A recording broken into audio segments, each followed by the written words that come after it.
Yeah, she's getting ready to speak to you in just a couple of seconds. But if there are any other survivors in the room this morning, can you stand, please? Are there any survivors of breast cancer, ovarian cancer?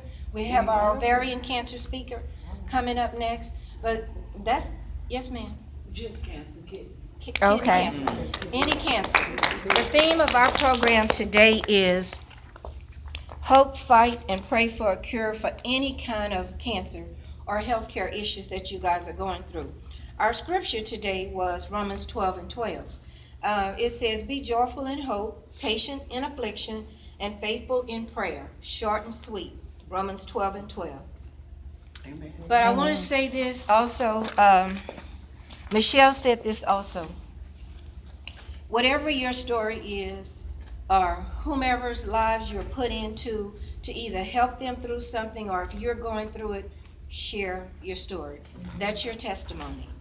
And we thank God for that, because as she said also, he's going to bring us through looking like this angel. Miss Larisha Williams, she's going to tell you her background. Good morning. Good morning. I'm thankful to Jackie for allowing me to be here and to share my testimony with you all. We, like she said, we attend the same church, and when I met her, it's called the Pink Ministry, and I wanted to leave when I was sitting in there because I was the youngest one, and I kept saying, I'm gonna leave. I kept texting my husband saying, like, this is not for me because I feel so out of place. And he was like, no, just go ahead and stay. And then, of course, since I stayed, it became a bigger blessing because I'm now here talking to you all. She has me speaking at the HCC campuses. It opened up a whole lot of doors for me to be able to come and speak. So a little bit about me. I was diagnosed at 30. It was five days before my 31st birthday because I'm only 32 now. So, and when the doctor when I first went in, it was just going for a woman's well check. I didn't actually think that it was cancer. My doctor just did the regular checking on my body and stuff like that, and he thought that, oh, you should go get your left breast checked, because I thought it was just scar tissue. He asked me, had you ever had any surgery on your breast or anything like that? So I told him, no, I hadn't. So he sent me in for the mammogram and the ultrasound.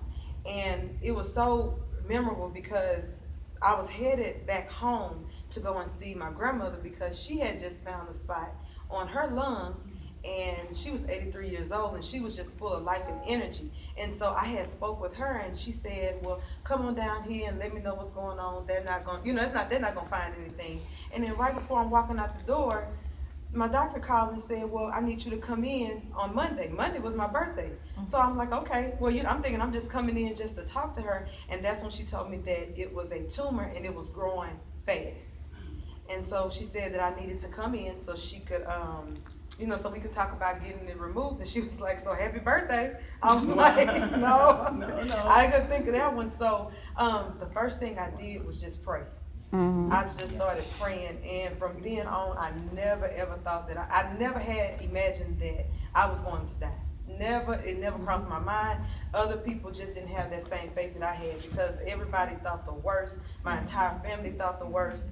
I just, I always say cancer doesn't have a face on it until it's yours. And so I didn't know my own strength and didn't know that I was going to have to fight for my life so early because I have two sons that are 9 and 10 years old. And so I've been, next Saturday, I'll be married for 11 years. So at that, you're thinking, I'm young, I got a young family. I didn't want to feel like, oh, I'm about to die. So I kept it away from my sons. I didn't want anybody to see me without hair because I'm a girly girl. So I didn't want anybody to see that side of me.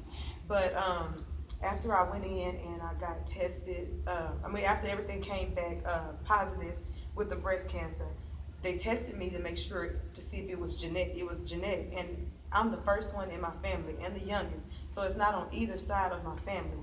And so that's why I go and I speak with people now about getting tested under 40, because it's so important, because I didn't think that I was going to be fighting for my life with breast cancer at 30, so I went through chemo, I went through radiation, and it was very, very hard. It was very hard, and I wanted to give up. People didn't, like she said, they didn't know my story. I wanted to give up.